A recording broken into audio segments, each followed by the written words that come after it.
കിച്ചണിലേക്ക് സ്വാഗതം. ശരിക്കും പറഞ്ഞാൽ നല്ല അതിമനോഹരമായിട്ടുള്ള പ്രഭാതമാണ് ഇന്നത്തത് കേട്ടോ. ഇങ്ങനെ നമ്മൾ നോക്കി ഇങ്ങനെ ഇരുന്നു പോവും. സെക്കൻഡുകൾക്കകം തന്നെ ഈ ഒരു കളറ് ചേഞ്ച് ആയി വരുന്നത് നമുക്ക് കാണാൻ സാധിക്കും. നല്ല രസമുണ്ടെന്നേ. അപ്പൊ രാവിലെ തന്നെ നമ്മൾ ഇപ്പൊ പഴയ വീട്ടിലേക്ക് വന്നിരിക്കുകയാണ്. അപ്പം വീടൊക്കെ ഒന്ന് ക്ലീൻ ചെയ്യാൻ വേണ്ടിയിട്ട് വന്നതാണ്. അപ്പൊ സമയമില്ലാത്തത് കാരണം ഇതുപോലെ കിട്ടുന്ന സമയങ്ങളിലാണ് ഇവിടെ വന്ന് നമ്മൾ ക്ലീനിങ് ഒക്കെ നടത്തണം. ഇന്നിപ്പോ ബാസി അണ്ണനും വന്നിട്ടുണ്ട്. അപ്പൊ നമ്മളുടെ വീടിന്റെ ഫ്രണ്ടില് നമ്മുടെ സുൽത്താൻ ചെറിയൊരു നാരകം നട്ടതുപോലുള്ള വ്ളോഗില് നമ്മൾ കാണിച്ചിട്ടുണ്ടായിരുന്നു. അപ്പൊ ആ നാരകമാണ് ഇപ്പൊ ദാ വലുതായി നിൽക്കുന്നത്. അപ്പൊ വീടിനുള്ളിൽ നമുക്ക് ഇങ്ങനെ മണ്ണ്, അതായത് തറയില് സ്ഥലമില്ലാത്തത് കാരണം വെളിവശത്താണ് ഇത് നട്ടിരിക്കുന്നത്. അപ്പൊ തൊട്ടടുത്ത വീട്ടിലെ ഹൗസ് ഓണർ പറഞ്ഞു ഈ നാരകം മുറിച്ച് കളയണം, അല്ലെങ്കിൽ മതിലിനൊക്കെ പ്രശ്നം വരുന്നുണ്ടെന്ന് പറഞ്ഞു. ശരിക്കും പറഞ്ഞാൽ അവരുടെ മതിലിന്റെ എതിരെ അല്ല ഇതിരിക്കുന്നതും, കുറച്ച് മാറിയിട്ടാണ് നട്ടിരിക്കുന്നത്. പക്ഷെ ഇങ്ങനെയൊക്കെ മതിലിന് പ്രശ്നം വരണമെന്ന് പറഞ്ഞു കഴിഞ്ഞാല് വലിയ വലിയ മരങ്ങൾ നിൽക്കുന്ന സ്ഥലങ്ങളും ഉണ്ട് കേട്ടോ. പിന്നെ നമ്മള് അങ്ങനെ ഒരാളിനെ മുഷിപ്പിക്കാൻ പാടില്ലല്ലോ, പ്രത്യേകിച്ച് അയൽപക്കം. അത് കാരണം നമ്മൾ വിചാരിച്ചു ഇതങ്ങ് വെട്ടിക്കളയാന്ന്. അപ്പോഴാണ് തൊട്ടടുത്ത വീട്ടിലുള്ളവരൊക്കെ പറഞ്ഞത് അതായിരിക്കില്ല സമീറ പ്രശ്നം, നാരകം വീടിന്റെ മുന്നിൽ നടുന്നത് എന്തൊക്കെ സംഭവങ്ങളാണെന്ന് പറഞ്ഞു. പക്ഷെ ഞങ്ങൾക്ക് അതിലൊന്നും വലിയ വിശ്വാസമൊന്നും ഇല്ല കേട്ടോ. അപ്പം ഈ പറഞ്ഞ മാതിരി എല്ലാവരും വലിയ ചെടി പ്രേമി എന്ന് പറയപ്പെടും. പക്ഷെ കാര്യത്തോടടുക്കുമ്പം ഇതൊക്കെയാണ് ഓരോരുത്തരുടെ മനസ്സിന്റെ ഉള്ളിലുള്ള കാര്യങ്ങൾ. എന്തായാലും ഇനിയിപ്പം അവരെ മുഷിപ്പിക്കേണ്ട കാര്യമില്ലല്ലോ എന്ന് കരുതിയിട്ട് ഇതാ എല്ലാം ഒന്ന് കട്ട് ചെയ്ത് മാറ്റി വെച്ചു കൊടുക്കണം. നമ്മളാൽ കഴിയുന്ന വിധത്തിൽ നമ്മൾ ഇനിയിപ്പം അവരെ വിഷമിപ്പിക്കുകയും ബുദ്ധിമുട്ടിക്കുകയും ഒന്നും വേണ്ട. ഇതൊക്കെയല്ലേ ഈ പറഞ്ഞ മാതിരി നമ്മളെ കൊണ്ട് ചെയ്യാൻ പറ്റത്തുള്ളൂ. എന്തായാലും എനിക്ക് ഭയങ്കര വിഷമമുണ്ട്. കാരണം സുൽത്താൻ വല്ലാതെ ആഗ്രഹിച്ച് നട്ട ഒരു നാരകമായിരുന്നു. അപ്പൊ അത് ഇതാ ഇപ്പൊ വെട്ടി മാറ്റി ഇപ്പൊ അവിടെയൊക്കെ ഒന്ന് ക്ലീൻ ചെയ്തിടേണ്. മക്കള് ഇങ്ങനെ ആഗ്രഹത്തോടെ അവര് നട്ട ഒരു സാധനം ഇങ്ങനെ നിസ്സാരമായിട്ട് നമ്മൾ മുറിച്ച് മാറ്റുമ്പോൾ ഉണ്ടാവുന്ന ഒരു മാനസികാവസ്ഥ ഉണ്ടല്ലോ, അത് വളരെ വലുതാണ്.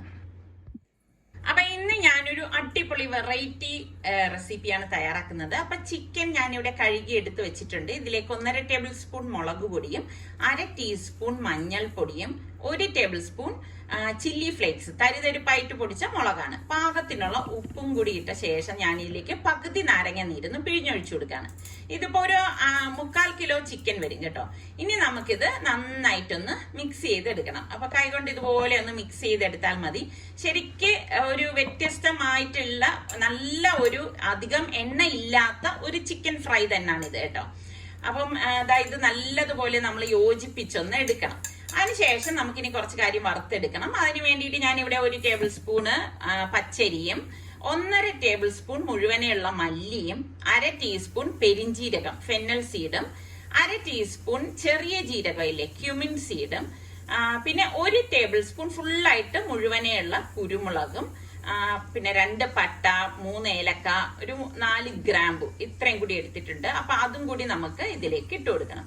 അപ്പൊ ഇതാണ് ഇതിന്റെ ഒരു സ്പെഷ്യൽ മസാലക്കൂട്ട് എന്ന് പറയുന്നത്. എന്നിട്ട് നമുക്കിത് ഫ്ലെയിം കുറച്ച് വെച്ചിട്ട് നല്ല ഗോൾഡൻ കളർ വരെ ഇതൊന്ന് റോസ്റ്റ് ചെയ്തെടുക്കണം. അപ്പൊ മസാലയുടെ ഏറ്റക്കുറച്ചിലുകളൊക്കെ കാരണമാണ് നമുക്ക് പല പല വെറൈറ്റി റെസിപ്പികളൊക്കെ തയ്യാറാക്കാൻ പറ്റുന്നത്. അപ്പൊ ഈ ഒരു മസാലക്കൂട്ടിൽ ഇതേപോലെ നിങ്ങൾ ഒന്ന് തയ്യാറാക്കി നോക്കണം. കിഡിലനാണ് കേട്ടോ. അപ്പൊ ഞാൻ ഇതാ നല്ല ഒരു മൂത്ത മണം വരുന്നത് വരെ നമ്മൾ ഇത് റോസ്റ്റ് ആക്കി എടുക്കണം. അപ്പൊ ഫ്ലെയിം കൂട്ടി വെച്ചിട്ട് നമ്മൾ ഈ മസാലയൊന്നും കരിച്ചെടുക്കരുത് കേട്ടോ. അപ്പൊ ഇതാ നല്ല ഒരു ഗോൾഡൻ കളർ കണ്ടോ, അരിയൊക്കെ ഒരു ഗോൾഡൻ കളറിലേക്ക് വന്നിട്ടുണ്ട്. ഇത്രയും മാത്രം മതിയാവും. ഇനി ഇത് തണുക്കാനായിട്ട് നമുക്കൊരു പ്ലേറ്റിലേക്ക് മാറ്റി വെക്കാം. അപ്പൊ ഞാൻ ഇത് മിക്സിയുടെ ജാറിലേക്ക് 2 മീഡിയം സൈസിലെ സവാളയും 1 ഉണ്ട വെളുത്തുള്ളി അല്ലി കേട്ടോ ഫുള്ളായിട്ട് എടുത്തിട്ടുണ്ട്. ഒരു വലിയ പീസ് ഇഞ്ചിയും ഒരു 3 പച്ചമുളക്. ഇത് നമുക്കൊന്ന് ക്രഷ് ചെയ്തെടുക്കണം. ഒരുപാട് മഷി പോലെ അരയണ്ട കേട്ടോ. ഒന്ന് പൾസ് വെച്ചിട്ട് ഒന്ന് അടിച്ചെടുത്താൽ മതി. ഇതുപോലെ വേണം നമ്മളിത് അരച്ചെടുക്കാനുള്ളത്. കണ്ടോ, അരപ്പ് ഇവിടെ റെഡി ആയിട്ട്. അപ്പൊ കുക്കറിലേക്ക് ഞാനിവിടെ 2 ടേബിൾ സ്പൂൺ വെളിച്ചെണ്ണയാണ് ഒഴിച്ചു കൊടുത്തിരിക്കുന്നത്. വെറും 2 ടേബിൾ സ്പൂൺ മാത്രമേ ചേർത്തിട്ടുള്ളൂ. എന്നിട്ട് കുറച്ച് അധികം കറിവേപ്പില ഇട്ട് കൊടുക്കാണ്. ഇനി നമ്മൾ ഈ സവാളയൊക്കെ അരച്ചെടുത്തില്ലേ, ആ അരപ്പ് ഇതിലേക്ക് ഇട്ട് കൊടുക്കാം. ഇതുപോലെ ഇട്ട് എടുത്ത ശേഷം നമുക്ക് അതിന്റെ ആ ഒരു പച്ച ചൊവ മാറത്തക്ക രീതിയിൽ ഒന്ന് വഴറ്റിയെടുക്കണം. അതായത് എണ്ണയിൽ ഇതൊന്ന് ആ ഒരു പച്ച ചൊവ മാറത്തക്ക രീതിയിൽ ഒന്ന് ഇളക്കിയെടുത്താൽ മതി. അപ്പൊ വല്ലാതെ കളർ മാറാനായിട്ട് നിൽക്കണ്ട കേട്ടോ. അപ്പൊ അതിനുശേഷം നമ്മൾ ഈ മസാല പൊട്ടി വെച്ചിരിക്കുന്ന ചിക്കൻ ഉണ്ടല്ലോ, അത് ഫുള്ളായിട്ട് ഇതുപോലെ ഇട്ട് കൊടുക്കണം. അപ്പൊ എളുപ്പം ഉണ്ടാക്കി എടുക്കാൻ പറ്റുന്ന ഒരു കിഡു ഐറ്റം തന്നെയാണ്. എന്നിട്ട് നമുക്ക് ഇത് അടി ചേർത്ത് നല്ലതുപോലെ ഇതൊന്ന് മിക്സ് ചെയ്തെടുക്കണം. ഒരു 3-4 മിനിറ്റ് എങ്കിലും നമ്മൾ ഇതുപോലെ ഒന്ന് ഇളക്കിയെടുക്കും കേട്ടോ. എങ്കിലേ ആ മസാലയൊക്കെ ശരിക്കും അതിൽ പിടിക്കാൻ വേണ്ടിയിട്ടാണ് നമ്മൾ ഈ 3-4 മിനിറ്റ് ഇതുപോലെ ഒന്ന് ഇളക്കി എടുക്കുന്നത്.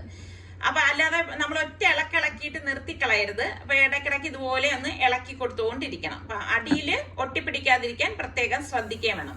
അപ്പൊ ഞാനിവിടെ എന്ന് വെച്ചാൽ കണ്ടിന്യൂസ് ആയിട്ട് തന്നെയാണ് ഈ ഒരു 3-4 മിനിറ്റ് ഇതുപോലെ ഒന്ന് ഇളക്കി കൊടുത്തോണ്ടിരിക്കണം. എങ്കിൽ മാത്രമേ ആ ഒരു കറക്റ്റ് ടെക്സ്ചറിൽ നമുക്കത് കിട്ടത്തുള്ളൂ, നമ്മൾ ഉദ്ദേശിക്കുന്ന പോലെ കിട്ടത്തുള്ളൂ. അതിനുശേഷം ഞാൻ ഇതിലേക്ക് 3 ടേബിൾ സ്പൂൺ തൈര് എടുത്തിട്ടുണ്ട്. അപ്പൊ ആ തൈര് ഞാൻ ഇതിലേക്ക് ഇട്ട് കൊടുക്കാൻ കേട്ടോ. ഇട്ട് കൊടുത്ത ശേഷം നമുക്കിനി തൈരും ചേർത്ത് ഇതൊന്ന് മിക്സ് ചെയ്തെടുക്കണം. അപ്പൊ തൈര് ചേർക്കുമ്പോൾ ചിക്കൻ നല്ല ഒരു സോഫ്റ്റ് ആയി കിട്ടും, പിന്നെ ടേസ്റ്റും നല്ല ഡിഫറെന്റ് ആയിരിക്കും. അപ്പൊ ഈ തൈരും ചേർത്ത് വീണ്ടും നമ്മളിത് 1 മിനിറ്റ് മതി കേട്ടോ, ഇതുപോലെ ഒന്ന് ഇളക്കിയെടുക്കണം. അപ്പൊ ഇത് ഇളക്കിയെടുക്കുന്നതിന്റെ ഇടയിൽ തന്നെ നമ്മൾ മസാല വറുത്ത് വെച്ചത് തണുത്തിട്ടുണ്ട്. അപ്പൊ മിക്സിയുടെ ജാറിലിട്ടിട്ട് ഇതൊന്ന് പൊടിച്ചെടുക്കാം.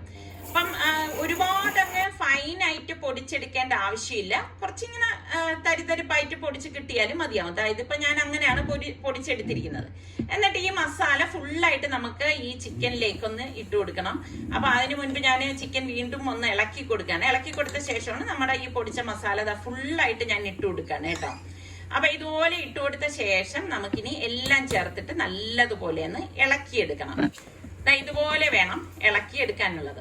അപ്പൊ നമ്മൾ എപ്പോഴും ഒരേ രീതിക്ക് തന്നെ കറികൾ ഉണ്ടാക്കുമ്പോ ചിലപ്പം കുട്ടികൾക്കൊക്കെ ഒരു ഡിഫറെന്റ് ആയിട്ട് കഴിക്കാൻ ഇഷ്ടമായിരിക്കല്ലേ, ഒരേ രീതിക്കുള്ള കറികൾ മടുപ്പുണ്ടാവും. അപ്പൊ അതുകൊണ്ടാണ് ഞാൻ ഇങ്ങനെ വ്യത്യസ്തമായിട്ടുള്ള രീതിയിലുള്ള ചിക്കന്റെ റെസിപ്പീസും ഒക്കെ പോസ്റ്റ് ചെയ്യുന്നത്. ഒരുപാട് ഇതുപോലത്തെ അടിപൊളി റെസിപ്പിയൊക്കെ ഇട്ടിട്ടുണ്ട്. അപ്പൊ നിങ്ങൾ സെർച്ച് ചെയ്താൽ കിട്ടും കേട്ടോ. അപ്പൊ നമുക്ക് ഇതിലേക്ക് പാകത്തിനുള്ള ഉപ്പും കൂടി ചേർത്ത് കൊടുത്തിട്ട് എല്ലാം ചേർത്തിട്ട് ഇളക്കി കൊടുക്കണം. പിന്നെ പ്രത്യേകം ശ്രദ്ധിക്കേണ്ട കാര്യം, ഒരു തുള്ളി വെള്ളം പോലും നമ്മൾ ഇതിലേക്ക് ഒഴിക്കരുത് കേട്ടോ. ഒഴിച്ചാൽ അതിന്റെ ടെക്സ്ചർ ഒക്കെ മാറിപ്പോകും. അപ്പൊ ഞാൻ പ്രഷർ കുക്കർ മൂടിയിട്ട് ഇനിയിപ്പൊ വെയിറ്റ് ഇട്ട് കൊടുക്കാണ്. വെയിറ്റ് ഇട്ടിട്ട് 2 വിസിൽ കേൾക്കുമ്പോൾ ഞാൻ കുക്കർ ഓഫ് ചെയ്തു. സ്റ്റീം പോയ ശേഷം തുറക്കാണ്. കണ്ടോ, ആ ചിക്കനിൽ നിന്ന് ഊറി വന്നിരിക്കുന്ന ചാറാണ് കാണുന്നത്. നമ്മൾ ഓയിൽ വളരെ കുറച്ച് മാത്രമേ എടുത്തിട്ടുള്ളൂ. അപ്പൊ ഇനിയിപ്പൊ ഞാൻ ഫ്ലെയിം ഓൺ ചെയ്തിട്ട് ഇത് വീണ്ടും ഒന്ന് വരട്ടി എടുക്കുകയാണ് ചെയ്യുന്നത്. സാധാരണഗതിയിൽ നമ്മൾ ചിക്കൻ ഫ്രൈ ചെയ്തെടുക്കുമ്പോഴേക്കും ഒരുപാട് ഓയിലൊക്കെ ഒഴിച്ചിട്ടല്ലേ ഫ്രൈ ചെയ്തെടുക്കുന്നത്. അപ്പൊ ഇത് അങ്ങനെ ഒന്നും ഇല്ലാതെ നമുക്ക് ശരിക്കും പറഞ്ഞാൽ ഫ്രൈഡ് ടേസ്റ്റ് നമുക്ക് കിട്ടുകയും ചെയ്യും. കുറച്ച് മസാല പൊതിഞ്ഞിരിക്കുന്നുണ്ട്, നല്ല ടേസ്റ്റ് ആണ് കേട്ടോ. അപ്പം പ്രഷർ കുക്കറിൽ ഈ ഒരു രീതിയിൽ ഉണ്ടാക്കിയെടുക്കുകയാണെങ്കിൽ നമുക്ക് വേഗം നമ്മുടെ ജോലി അങ്ങോട്ട് കഴിയുകയും ചെയ്യും. ഇപ്പൊ നമ്മൾ വെറുതെ ഇരിക്കുന്ന സമയത്തൊക്കെ ഞാൻ നേരത്തെ പറഞ്ഞ മസാലക്കൂട്ട് തയ്യാറാക്കി കുപ്പിയിൽ അടച്ചു വെക്കുകയാണെങ്കിൽ ആവശ്യാനുസരണം നമുക്ക് ഇതുപോലെ ഉപയോഗിക്കാം. പക്ഷെ എന്റെ ഒരു അഭിപ്രായം പറയുകയാണെങ്കിൽ നമ്മൾ ഇൻസ്റ്റന്റ് ആയിട്ട്, അതായത് ഇതുപോലെ വറുത്തിട്ട് ഇൻസ്റ്റന്റ് ആയിട്ട് തന്നെ പൊടിച്ച് ഇതിലേക്ക് തട്ടി ഉപയോഗിക്കുന്നതാണ് എപ്പോഴും നല്ലത് കേട്ടോ. കാരണം അതിന്റെ മണം ഒന്നും നഷ്ടപ്പെടത്തില്ല. അങ്ങനെ നമ്മളുടെ സ്പെഷ്യൽ മസാല ചിക്കൻ ഫ്രൈ ഇവിടെ റെഡി ആയിട്ടുണ്ട്. അപ്പൊ നിങ്ങൾ എല്ലാവരും ഒന്ന് ട്രൈ ചെയ്ത് നോക്കണം. ഇത് പുട്ടിനും ഇടിയപ്പത്തിനും പത്തിരിക്കും ഒക്കെ പറ്റിയ ഒരു റെസിപ്പി തന്നെയാണ് കേട്ടോ. ഞാന് ഇപ്പൊ ഈ ചിക്കന്റെ കൂടെ നീർദോശയാണ് തയ്യാറാക്കുന്നത് കേട്ടോ. അപ്പൊ നീർദോശയും ഈ ചിക്കൻ മസാല ഫ്രൈ നല്ല ടേസ്റ്റ് ആണ് കേട്ടോ. അപ്പൊ ഞാൻ ഇതിന്റെ റെസിപ്പി ഒന്നും ഷെയർ ചെയ്യുന്നില്ല. നമ്മളുടെ സലു സിമ്പിൾ റെസിപ്പീസിലും നമ്മളുടെ സലു കിച്ചണിൽ തന്നെ പല പ്രാവശ്യമായിട്ട് ഞാൻ കാണിക്കുന്നതുകൊണ്ട് ആ റെസിപ്പി ഇപ്പൊ ഞാൻ ഇതിലേക്ക് ഉൾപ്പെടുത്തുന്നില്ല. അപ്പൊ ശരിക്കും പറഞ്ഞു കഴിഞ്ഞാല് ഞാനിപ്പോ രണ്ട് പാൻ അടുപ്പത്തേക്ക് വെച്ചിരിക്കുന്ന വെച്ചാൽ പെട്ടെന്ന് ജോലി ഒതുങ്ങാൻ വേണ്ടിയിട്ടാണ് കേട്ടോ. ഇങ്ങനെ വരുമ്പോ നമുക്ക് ജോലി എളുപ്പം തീരുകയും ചെയ്യും. അപ്പം ഇതാണ് നമ്മളുടെ ഇന്നത്തെ ബ്രേക്ക്ഫാസ്റ്റ് മെനു എന്ന് പറയുന്നത്. അടിപൊളി ടേസ്റ്റ് തന്നെയാണ്. ഞാൻ പറഞ്ഞില്ലേ, ഒരു പ്രാവശ്യമെങ്കിലും നിങ്ങൾ ഇതൊന്ന് ട്രൈ ചെയ്ത് നോക്കണം കേട്ടോ. ട്രൈ ചെയ്ത് നോക്കിയിട്ട് എനിക്ക് ഫീഡ്ബാക്ക് തരണം, എങ്ങനെ ഉണ്ടായിരുന്നു എന്നുള്ളത്. അപ്പം തീർച്ചയായിട്ടും നിങ്ങൾ ട്രൈ ചെയ്താൽ മാത്രം വരെ എനിക്ക് ഫീഡ്ബാക്ക് തന്നാലല്ലേ എനിക്ക് അറിയാൻ പറ്റത്തുള്ളൂ നിങ്ങൾക്ക് ഇത് ഇഷ്ടപ്പെട്ടോ ഇല്ലയോ എന്നുള്ളത്. അതുപോലെ തന്നെ നമ്മളിത് ചൂടോടെ കഴിക്കുമ്പോഴാണ് നല്ല ടേസ്റ്റ് കേട്ടോ. അപ്പൊ പലർക്കും ചിലപ്പോ ഞാൻ ഈ മസാലക്കൂട്ട് കാണിച്ചപ്പോഴേക്കും ഒരു സംശയം വരും, ഇത് ഭയങ്കര സ്പൈസി ആയിരിക്കും എന്നൊക്കെ ഉള്ളത്. അങ്ങനെ സ്പൈസി ഒന്നുമല്ല, കറക്റ്റ് എരിവും ഒക്കെ ഉള്ളൂ. ഞാൻ പറഞ്ഞില്ലേ, ഞാൻ എപ്പോഴും കാശ്മീരി ചില്ലി പൗഡറാണ് ഉപയോഗിക്കുന്നത്, അതിനധികം എരിവൊന്നുമില്ല. അപ്പം നിങ്ങൾ എന്തായാലും ഈ ഒരു മസാലക്കൂട്ട് വെച്ചിട്ട് ഇതുപോലെ ഒന്ന് ട്രൈ ചെയ്ത് നോക്കണം കേട്ടോ. അധികം പാടൊന്നും ഇല്ലല്ലോ. അപ്പം ഉണ്ടാക്കി നോക്കുക മാത്രമല്ല, വീട്ടുകാരുടെ അഭിപ്രായം കൂടി അറിഞ്ഞ ശേഷം എനിക്കൊന്ന് ഫീഡ്ബാക്ക് കൂടെ തരണം കേട്ടോ. അത്ര കിട്ടു ഐറ്റമാണ്, അതുകൊണ്ടാണ് ഞാനത് പറയുന്നത്. ഉച്ചയ്ക്ക് ഊണൊക്കെ കഴിഞ്ഞ ശേഷം ഞാൻ ഇതുപോലെ വരാന്തയിൽ വന്നിരുന്ന് നോക്കും കേട്ടോ. ഇന്നിപ്പം എന്റെ കണ്ണിൽ തടഞ്ഞത് ഇതാണ്, കുഞ്ഞു കുഞ്ഞു പച്ച തത്തകൾ കേട്ടോ. ഒരുപാടുണ്ട്. ഇതാ ഇങ്ങനെ ആ മരത്തിനെ ചുറ്റിപ്പറ്റി. പക്ഷെ ഞാൻ എത്ര നോക്കിയിട്ട് എന്റെ ക്യാമറയിൽ അങ്ങോട്ട് ശരിക്കും അങ്ങ് ക്യാച്ച് ആവുന്നില്ല. എന്ത് ഭംഗിയാണെന്നറിയോ ഇത് കാണാന്. പിന്നെ നമുക്ക് 1-2 ആവശ്യങ്ങളൊക്കെ ഉണ്ടായിരുന്നു. അപ്പൊ അതിനായിട്ട് പുറത്തിറങ്ങിയിട്ട് തിരിച്ചു വരുമ്പോഴേക്ക് ഇതേ ബൺ കഫേലൊന്ന് കയറി. എനിക്കാണെങ്കിൽ ഇവിടെ വന്നു കഴിഞ്ഞാല് കപ്പുച്ചിനോ കുടിക്കണം. ഇടയ്ക്കൊക്കെ ഇങ്ങനെ നമ്മളിവിടെ വരാറും ഇതുപോലെയൊക്കെ കഴിക്കാറൊക്കെ ഉണ്ട് കേട്ടോ. അതുപോലെ തന്നെ ഇവിടുത്തെ കുനഫ എനിക്ക് ഭയങ്കര ഇഷ്ടമുള്ള ഒരു സംഭവമാണ് കുനഫ. അത് ഇവിടെ നിന്നല്ല, എവിടെ ആണെങ്കിലും നല്ല കുനഫ ഉണ്ടാ ഞാൻ വാങ്ങും. പ്രത്യേകിച്ച് ഇവിടുത്തെ നല്ല ടേസ്റ്റ് ഉണ്ട് കേട്ടോ. അപ്പം അതൊക്കെ വാങ്ങിച്ച് കഴിക്കുകയാണ്. അപ്പം ഇപ്പം പിന്നെ പിള്ളേര് നമ്മുടെ സുൽത്താനും റിസ്വാനും ഒന്നും അങ്ങനെ വരുമ്പം നമുക്ക് വരാൻ സാധിച്ചിട്ടില്ല. ഇപ്പം മോളെയും കൊണ്ടാണ് ഞങ്ങൾ വന്നത്. നല്ല രസമാണ് ഇങ്ങനെയൊക്കെ വന്നിരുന്ന് റിലാക്സ് ചെയ്ത് കുറച്ച് നേരം കപ്പച്ചിനെയൊക്കെ കുടിച്ചിരിക്കുമ്പോൾ ഒരു സുഖം.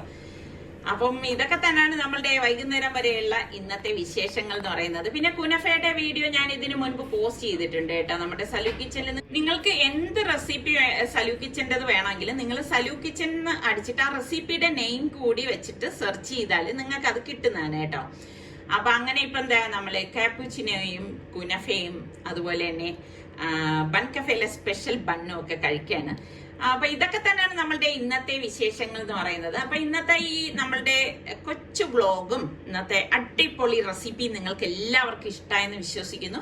അപ്പോൾ കണ്ടുകൊണ്ടിരിക്കുന്നവരിൽ സബ്സ്ക്രൈബ് ചെയ്യാതെ കാണുന്ന ആരെങ്കിലും ഒക്കെ ഉണ്ടെങ്കിൽ നിങ്ങൾക്ക് നമ്മളുടെ ചാനൽ ഇഷ്ടപ്പെട്ടാൽ സബ്സ്ക്രൈബ് ചെയ്യാനും ബെല്ലൈക്കൺ പ്രസ് ചെയ്യാനൊന്നും മറന്നു വരുതേ. അടുത്ത നല്ല റെസിപ്പിയുമായി വരുന്നത് വരെ എല്ലാവർക്കും ബൈ.